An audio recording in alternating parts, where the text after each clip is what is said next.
guys, welcome back!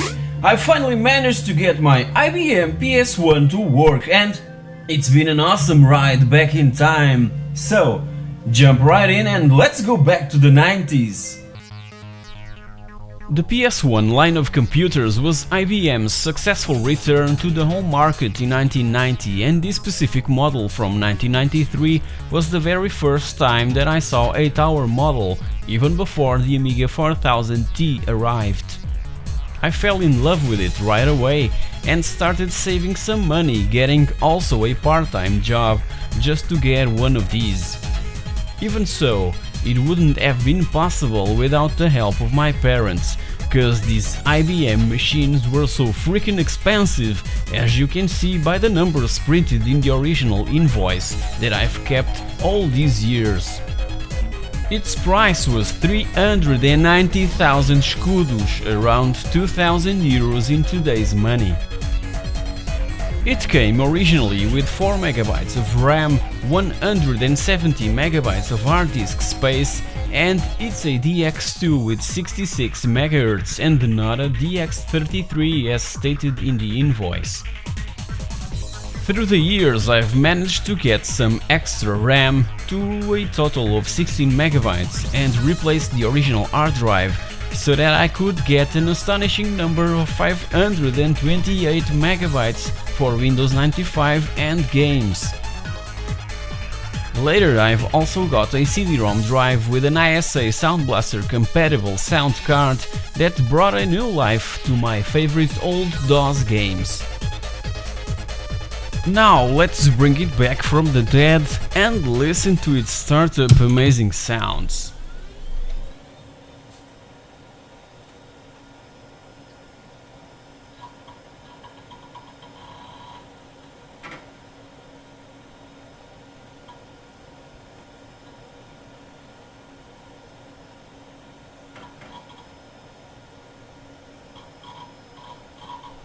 The original PSU from my PS1 died several years ago, and just now, with a tip from my good friend Paulo Becas, I realized that there are ATX280 PSU converter cables.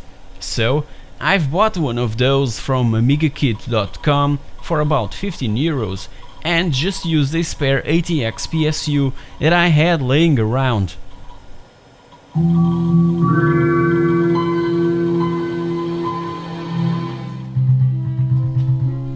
Finally, the moment you've been waiting for.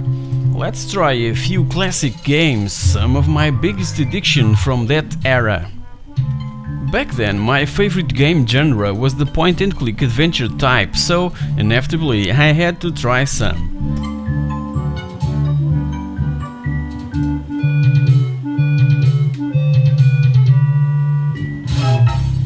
Starting with Indiana Jones and the Fate of Atlantis, the floppy disk edition that has no digitized voice. I have it on Steam though, and finished it recently. Such an amazing adventure.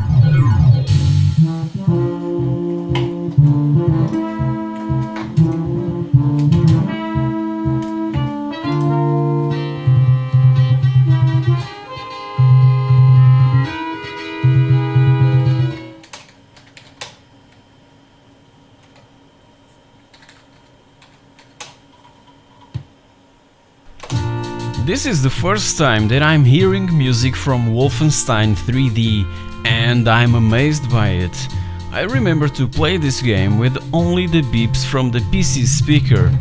By the way, the IBM PS1 models have this pretty handy PC speaker volume knob in the front of the case. Awesome thinking! Not everyone had the possibility to buy an audio card. Back then, prices weren't friendly at all. So, if we're gonna play games with sound only from the PC speaker, let's make it with style.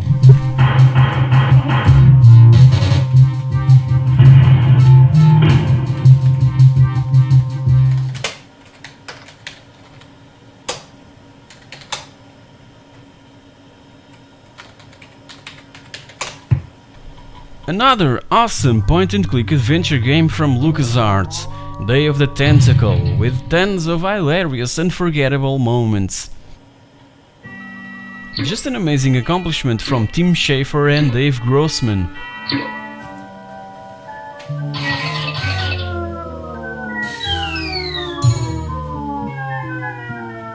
And this one has some amazing digitized speech throughout the game. I'm thirsty. I don't think you should drink that. Take on the world.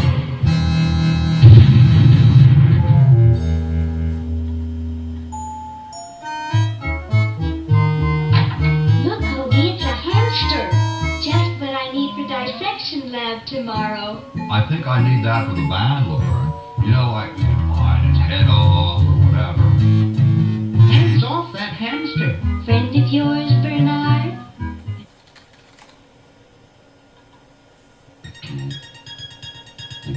Moving on to another game, this time around it's another title that I'm hearing for the first time. It's music and sounds using a sound card.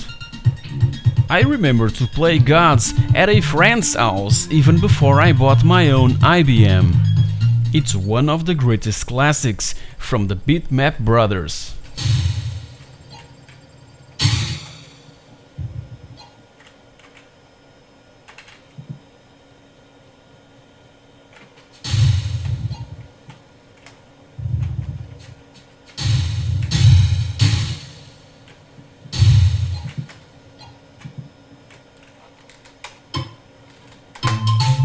Who hasn't played the very first Micro Machines? It's such an entertaining and funny little game that got me hooked for countless hours and even days.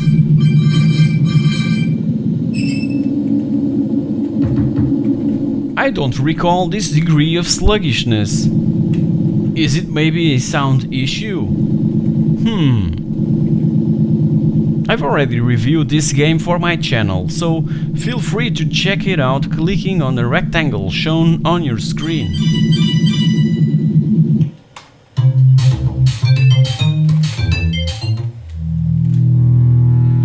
The Monkey Island franchise brings so many memories from those awesome 3.5-inch floppy disk era. Such an amazing time and such an awesome piece of programming, again from LucasArts and the creative minds of Tim Schafer, Dave Grossman and Ron Gilbert. Did you know that the film series Pirates of the Caribbean somehow drank some inspiration from the Monkey Island games? This is the second installment of the franchise, LeChuck's Revenge, another awesome point-and-click adventure classic.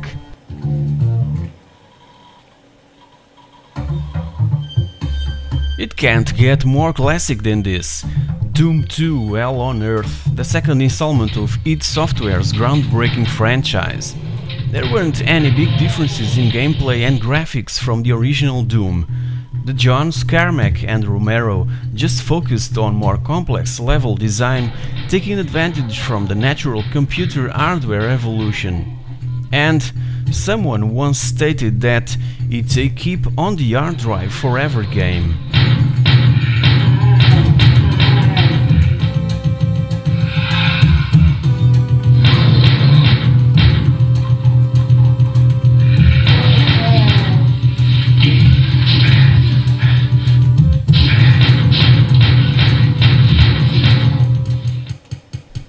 This is the first time I'm trying Speedball 2 Brutal Deluxe on the PC. I used to play this game on the Amiga and it was considered by the press the best game ever made for that platform. Honestly, it's not my kind of thing and right now I'm thinking of a ton more titles that are way better than this. Frankly, I'm testing it just to hear its main theme that I have on my iPod and absolutely love it. Now comes a game that I spent so many time playing and enjoying. The very first Warcraft Orcs and Humans from Blizzard. Even today it continues to be so addictive. After I shot these images I spent the rest of the afternoon playing it. What do you want? Why do you keep touching me? This isn't just a build base, build army and destroy enemy type of RTS. We have also missions where we need to rescue friendly forces and besieged villages, and it was a major breakthrough on the genre back in 1994. Yes, my lord. So guys, I hope that you've enjoyed this return to the past. It feels so good to have my old IBM working again. It was my first PC and from the minute I've pushed the start button, it brought so many great memories from those years of DOS gaming. Feel free to post comments below with your own memories from the early 90s, check these videos and subscribe. Thank you very much for watching and I'll see you all next week.